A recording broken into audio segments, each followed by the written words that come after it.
Welcome to Awesome Reader, where we review different books by different authors.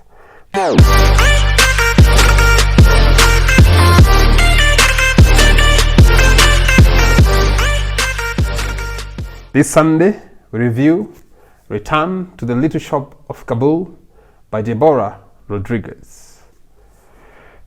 Facts of the book. Deborah Rodriguez is an author of an international bestseller, The Little Coffee Shop of Kabul. She has also written 2 memoirs, The Kabul Beauty School, about her life in Afghanistan, and The House on the Carnival Street, on her experiences following her return to America. She is the founder of a non-profit organization, Oasis Rescue, which aims to teach economically disadvantaged women and the women in post-conflict and disaster-stricken areas the art of hairdressing. The book has 306 pages and has some additional pages where she answers some questions on her life in Afghanistan and some recipes that she did in Kabul. The book has a nice light yellow cover, has a barn on the house and the coffee shop as is described in Kabul.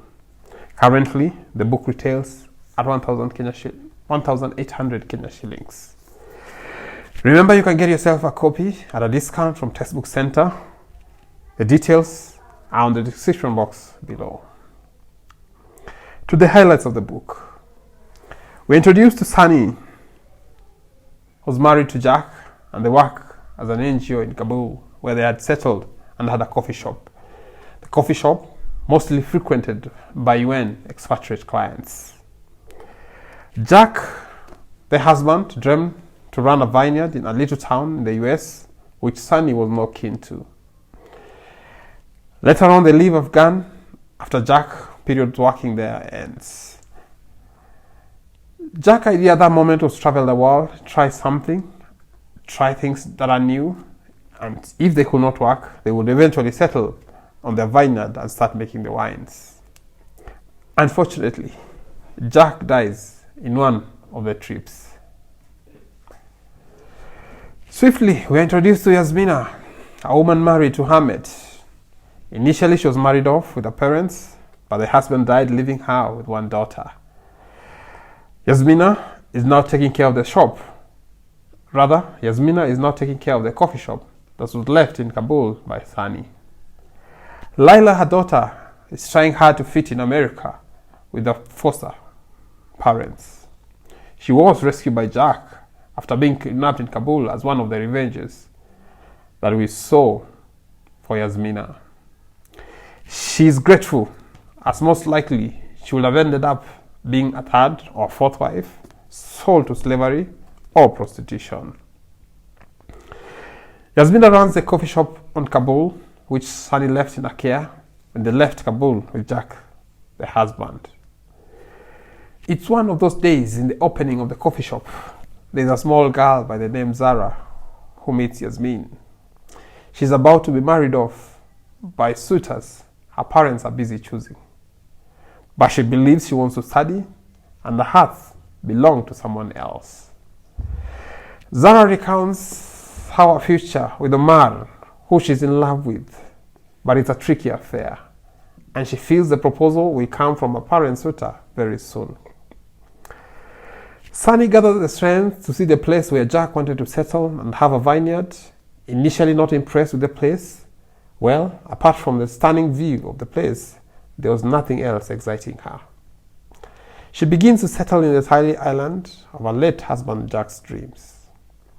Laila, Yasmina's daughter, finding it hard to settle with a caretaker family in America, makes a surprise visit to Sunny in the tiny island where Sunny seems to have overstayed.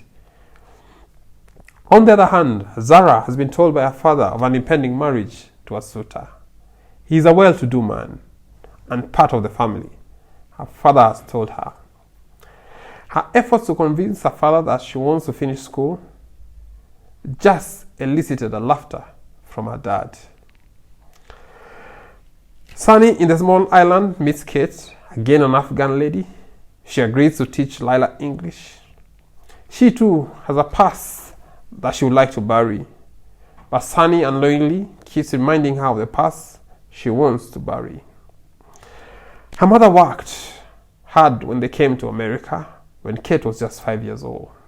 She got a visa and a job. She started to work on a visa and papers to bring her father to join them in the US. It's either the lack of ability to get a good job for Kate's father, or maybe what he sees as a loose morals in the dressing of his children, or just the mere fact that his wife was working and he was not. A woman is not meant to work. In the end, her mother was found unconscious, with the only people who know the truth were now gone. One was dead, and the other one disappeared into thin air. Zara confides to Yasmina on an encounter with their school principal, who has made it business to marry her. This has scared Zara off from school. The principal comes to see Zara's father to ask for a decision about him marrying her daughter. Through the kitchen wall, Zara hears the conversation and the threats Zara's dad is getting from the school principal. He is not relenting and he wants Zara. Though Kate and Laila both are from Afghan, their perspective and views have changed. Kate perceives Laila to still be very conservative with the traditions back home. She feels Laila should loosen up. Gunshots rend the air at the little coffee shop in Kabul as it's attacked one morning as Yasmina was thinking of the names of her unborn baby. Zara was unfortunately caught in the shootout at the coffee shop. She blames herself for the shooting, believing it's the principal of the school when he was told by his father to wait before he could marry her off. As a sad moment, Zara does not make it from the shooting that happened in the coffee shop. For Alajan and Azmin, it's a very sad moment. Did she ever stop blaming herself for the incident? But then again, was she really dead? Sunny tells us of a mock death arranged by her friend Candace. They know well that for him, Zara's principal will go at any length to have Zara as his wife. Zara and the family move to start over their lives away from the principal.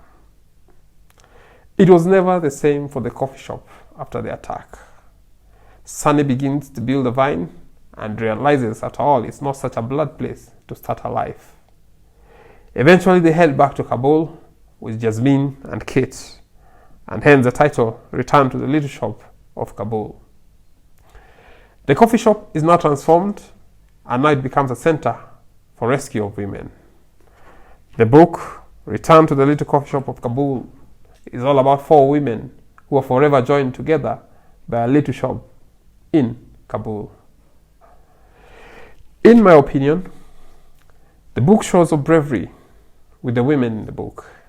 It digs up to the history and the custom of the people.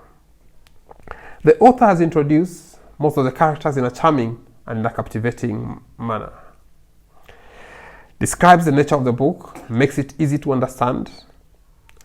Despite it being a follow-up of the Little Coffee Shop of Kabul, it doesn't feel like you've missed the initial book.